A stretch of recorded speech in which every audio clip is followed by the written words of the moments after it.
নমস্কাৰ বন্ধুসকল আজি মই অন্য এটি ভিডিঅ' লৈ আপোনালোকৰ ওচৰত আকৌ কাষ চাপিলোঁ। আজি মই তিতা কেৰেলা পুলি কেনেধৰণে আমি আপডাল কৰি আছোঁ বা আমি কেনেধৰণে পুলিটো আগবাঢ়িবৰ কাৰণে পুলিটো ডাঙৰ হ'বৰ কাৰণে কেনেকৈ আমি নিয়নি কৰিম কেনেকৈ সাৰ প্ৰয়োগ কৰিছোঁ সেইখিনি আমি দেখুৱাবৰ কাৰণে আপোনালোকৰ ওচৰত আমি ভিডিঅ'টি আকৌ বনালোঁ। এতিয়া চাই থাকক আপোনালোকে। আমি এয়া আৰম্ভ কৰিছোঁ। এইজোপা তিতাকেৰেলা গছজোপা, এইজোপা তিতাকেৰেলা গছজোপা আমি কোৰ মাৰি আছোঁ। এয়া কোৰ মাৰি কি কৰিলোঁ, আমি হাতে চফা কৰি দিলোঁ। চফা কৰি আকৌ এই বনবিলাক উঘালি দিলোঁ। বনবিলাক উঘালি এয়া চাই থাকক পুলিটো খুব 10-15 দিনমানৰ পিছতে ইয়াৰ ৰিজাল্টটো আহি যাব কেনেকুৱা হ'ব পুলিটো। আমি এই কিনা সাৰ প্ৰয়োগ কৰা নাই, আমি চব ঘৰুৱা সাৰে প্ৰয়োগ কৰি আমি খেতি কৰি আছোঁ। আজি মই দেখুৱালোঁ আপোনালোকক এই কিবাটো সাৰ কেনেকৈ দিব লাগে আৰু সাৰটো কেনেকৈ হেৰি কৰিব লাগে। আগত এই কিনাৰ ছাইডৰ মাটিটো আমি কোৰখনে কোমল কৰি ল'লোঁ। এনেকৈ কৰি আমি চব কোমল কৰি ল'লোঁ। কোমল কৰি লোৱাৰ পিছত প্ৰায় ইমানমান দূৰৰ পৰা আমি অকণমানকৈ খান্দিলোঁ। খান্দি গাঁত কৰি দিলোঁ। গাঁত কৰি দি আকৌ উঠালোঁ।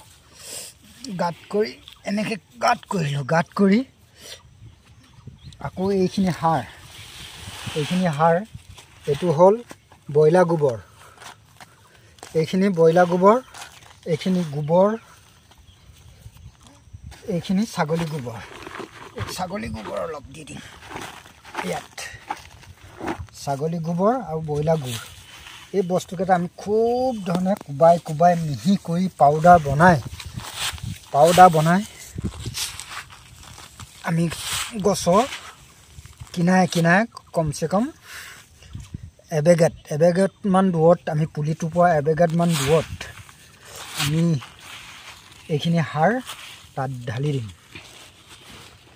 এতিয়া চাব, আমি এইখিনি ছাগলী গোবৰ সৈতে আৰু এই গোবৰ সৈতে খুব বেছি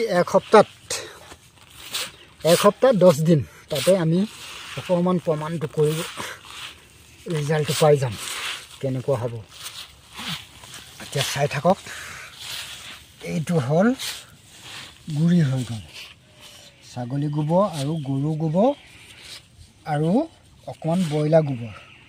ব্ৰইলাৰ গুটো আমাৰ ইয়াত আছিলে। ব্ৰইলাৰ গুটো একদম যিকোনো গছৰ গুৰিত ব্ৰইলাৰ গোবৰ দিব নোৱাৰি। ব্ৰইলাৰ গোবৰটো দিলে একেবাৰে ধ্বংস কৰি দিব। অকল ব্ৰইলাৰ গোবৰটো যদি অকল খালি ব্ৰইলাৰ গোবৰ দি সাৰ ইউজ কৰিবলৈ হ'লে গোটেই চফা কৰি দিব, কাৰণ গছজোপা মাৰি পেলাব, ৰঙা পেলাই দিব।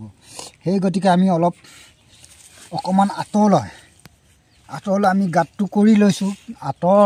অকণমান আঁতৰত আমি ইয়াত গৰু গোবৰটো বেছিকৈ আছে, ব্ৰইলাৰ গোবৰটো বহুত কম পৰিমাণে দিছোঁ আৰু ছাগলী গোবৰ লগত মিক্স কৰি দিছোঁ।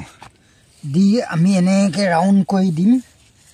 দি পেলাই গোটেই ৰাউণ্ড কৰি দি ইয়াত যাতে অলপ দিনৰ পিছত 15-20 দিনৰ পিছত ইয়াৰ মানে শিপাকেইডালে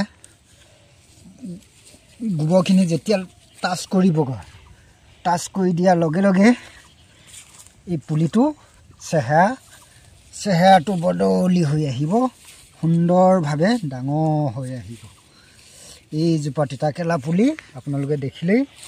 এতিয়া সপ্তাহ খুব বেছি 15 দিনত পুলিটো স্পষ্ট হৈ ধুনীয়াকৈ উঠি আহিব। আমি পাৰিলে মাজে মাজে অকণমান পানী ড্ৰামত কঢ়িয়াব লাগিব। কঢ়িয়াই পানীটো অকণমান দিব লাগিব।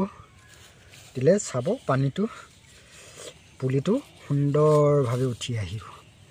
এতিয়া চাওক এইফালে অকণমান দেখাচোন। এতিয়া এই পুলিটো চাওক অৱস্থা কেনেকৈ পাতবিলাক ইমান ধুনীয়া ধুনীয়াকৈ উঠি আছে। গোবৰ সাৰ আৰু ছাগলী গোবৰ দি পেলাই অকণমান পাৰিলে অকণমান হেৰি ব্ৰইলাৰ গোবৰটো মিক্স কৰিলে ভাল হ'ব নেকি বুলি মই ভাবোঁ। এইটো কিন্তু আপোনালোকৰ ওপৰত, ব্ৰইলাৰ গোবৰটো নহ'লেও আপত্তি নাই, কিন্তু ছাগলী গোবৰ আৰু গৰু গোবৰটো অলপ লৈ মিক্স কৰি গছজোপাত গুৰিত দিব নালাগে, অকণমান ঠিক তেনেকৈ এবেগমান দূৰত দিলেই হৈ যাব, পুলিটো স্পষ্ট হৈ যাব। সেয়ে বন্ধুসকল, খেতিয়ক বন্ধুসকল আৰু বান্ধৱীসকল, এয়ে মোৰ ভিডিঅ'টো ইমানতে সামৰি দিলোঁ।